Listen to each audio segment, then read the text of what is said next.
안녕하세요. 이번 시간에는 프로젝트 결과 분석 및 의미 해석하기에 대해 학습하겠습니다. 이번 시간 학습 목표입니다. 복잡하고 어려운 문제를 분석하고 분석 결과의 의미를 설명할 수 있다. 2개 이상의 방법을 사용하여 데이터를 분석하고 결과를 비교할 수 있다. 시간 핵심 개념 체크입니다. 제주도 여행, 지역별 관광 테마 분포, 학습 알고리즘, 관광지 군집화와 여행 계획 세우기 결과 데이터를 통해 무엇을 알 수 있을까요? 앞에서 학습한 내용을 바탕으로 분석 결과를 해석해 보도록 하겠습니다. 앞부분의 학습을 아직 하지 않으셨으면 영상을 멈추고 4-2-1 부분을 먼저 학습하시길 바랍니다.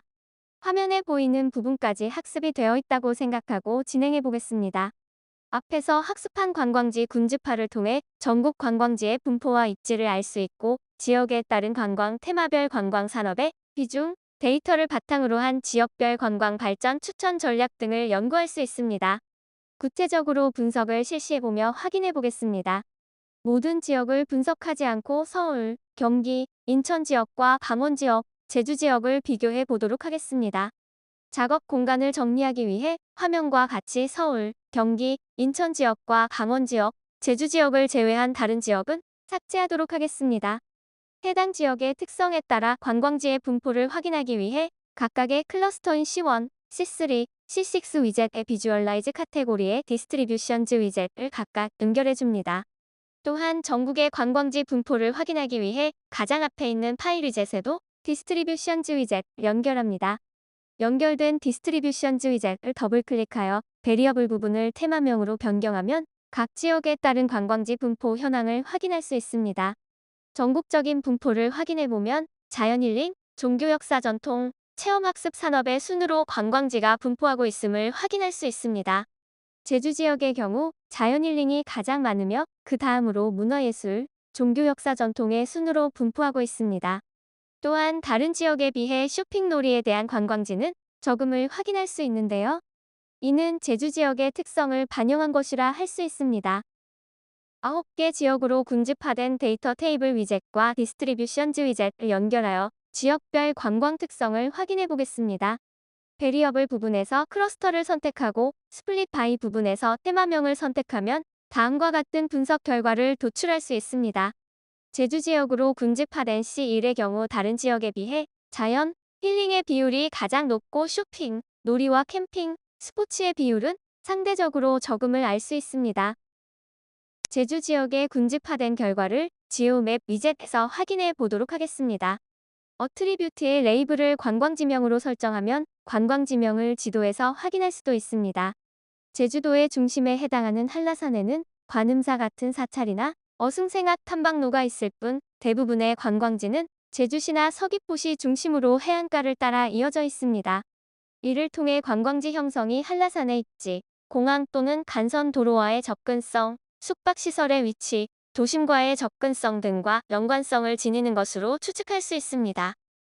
오렌지 3의 군집화 알고리즘에는 무엇이 있을까요?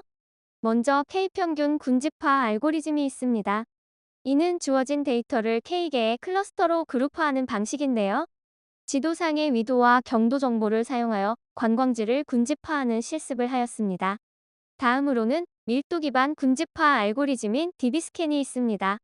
이는 데이터의 밀도 차이를 이용하여 군집을 형성하는데요.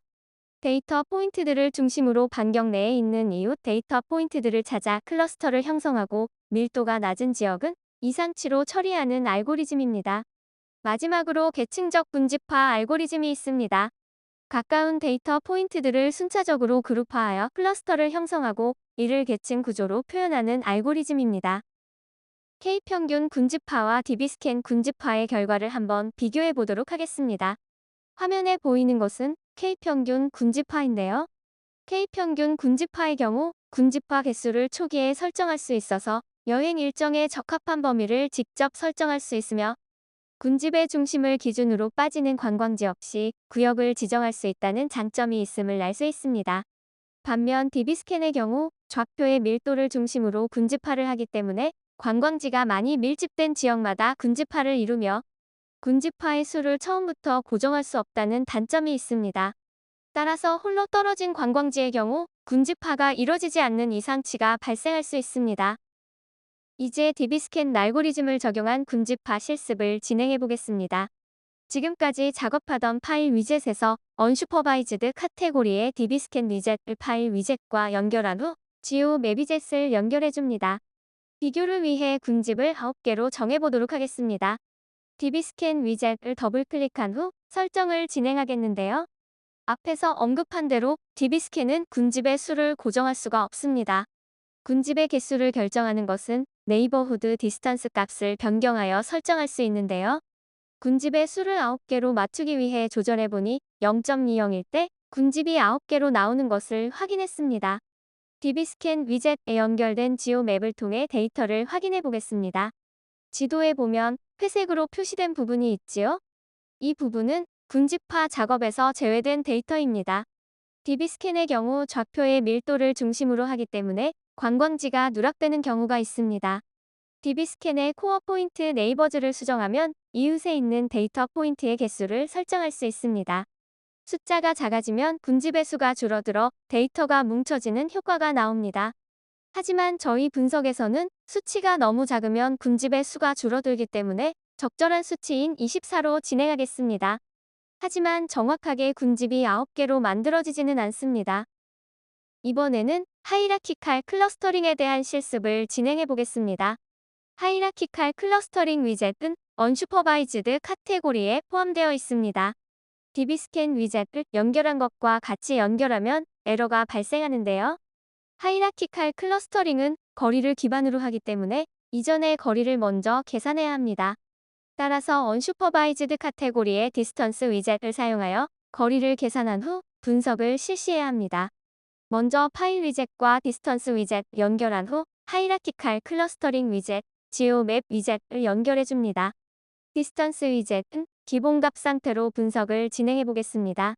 하이라키칼 클러스터링 위젯을 화면과 같이 설정하면 9개의 군집에 대한 군집화 결과를 얻을 수 있는데요. 군집의 개수는 셀렉션 의 탑 N에서 설정할 수 있습니다. 링키지의 경우 5개의 속성을 설정할 수 있는데요. 싱글의 경우 두 클러스터의 가장 가까운 요소 사이에 거리를 계산하여 군집을 결정하게 됩니다. 에버리지의 경우 두 클러스터의 요소 간의 평균 거리를 계산하여 군집을 결정합니다. 웨이티드는 군집의 수에 따라 가중치를 주어 군집을 결정하게 됩니다. 컴플리트는 클러스터의 가장 먼 요소 사이의 거리를 계산하여 군집을 결정하고 워드는 제곱의 오차 합의 증가를 계산하여 군집을 결정하기 때문에 분산을 최소화하여 결정합니다. 결과를 비교한 결과 에버리지의 경우가 K평균 군집화와 결과가 비슷한 것 같으니 에버리지로 설정 후 진행하겠습니다. 현재 분석을 진행하고 있는 데이터의 경우 K평균 군집화가 가장 적절한 분석 방법이라고 판단할 수 있을 것 같습니다. K평균 군집화와 DB스캔 알고리즘에는 우열관계가 존재하지 않는데요. K평균 군집화와 DB스캔 알고리즘을 비교했을 때 데이터 분석에 있어서 DB스캔이 군집화에 유리할 수 있습니다. 밀도를 중심으로 군집화하기 때문에 더 합리적인 분류가 될 수 있고 거리가 먼 소수의 데이터는 이상치나 잡음으로 제외하는 것도 장점이 될 수 있습니다. 그러나 지도상의 관광지를 주제로 그림에서 좌우의 군집화 모습을 보았을 때 주변 관광을 위한 거점으로서 숙소나 식당을 예약한다면 분리형 군집화 모델인 K평균 군집화 알고리즘이 밀도 기반 군집화 모델인 DB스캔 알고리즘보다 다 적합할 수 있습니다. 같은 지역의 관광지라고 해도 K평균 군집화 알고리즘에 의한 모둠의 동선이 더 짧은데요. 이상치나 잡음 역시 경우에 따라서 꼭 가야 하는 필수 관광지가 다른 관광지 무리에 떨어져 존재할 수 있기 때문에 단순히 밀도 기준으로 군집화에서 제외하는 것이 꼭 합리적이라고 볼 수도 없습니다. 문제를 통해 학습한 내용을 점검해 보겠습니다. 오렌지 3의 비지도 학습 알고리즘 중 대표적인 군집화 모델 3가지를 말해보세요. 네. K평균 군집화, 밀도 기반 군집화 알고리즘인 헤이라키칼 클러스터링, DB스캔이 있습니다. 가장 널리 사용하는 군집화 알고리즘으로 주어진 데이터를 K개의 클러스터로 그룹화하는 방식을 뭐라 할까요? 네. K평균 군집화입니다. 데이터 포인트들을 중심으로 반경 내에 있는 이웃 데이터 포인트들을 찾아 클러스터를 형성하고 밀도가 낮은 지역은 이상치로 처리하는 알고리즘은 무엇일까요? 네, 밀도 기반 군집화 알고리즘인 DB스캔입니다. 문제를 통해 학습한 내용을 최종 점검하도록 하겠습니다.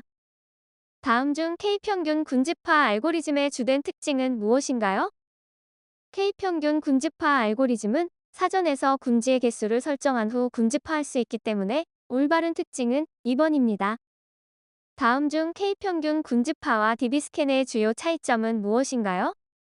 K평균 군집화의 경우 사전에 군집의 수를 설정할 수 있는 반면 DB스캔은 군집의 수를 정할 수 없기 때문에 올바른 것은 1번입니다. 지금까지 학습한 내용입니다. K평균 군집화와 DB스캔과 같은 군집화 알고리즘을 이해하고 이를 실제 데이터에 적용해보면서 데이터 분석 능력을 키웠습니다.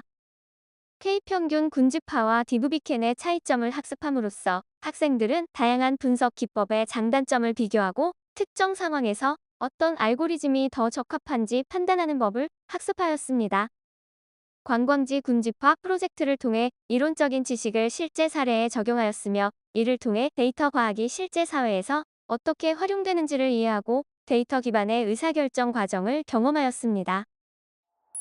지금까지 프로젝트 결과 분석 및 의미 해석하기에 대해 학습하였습니다. 수고하셨습니다.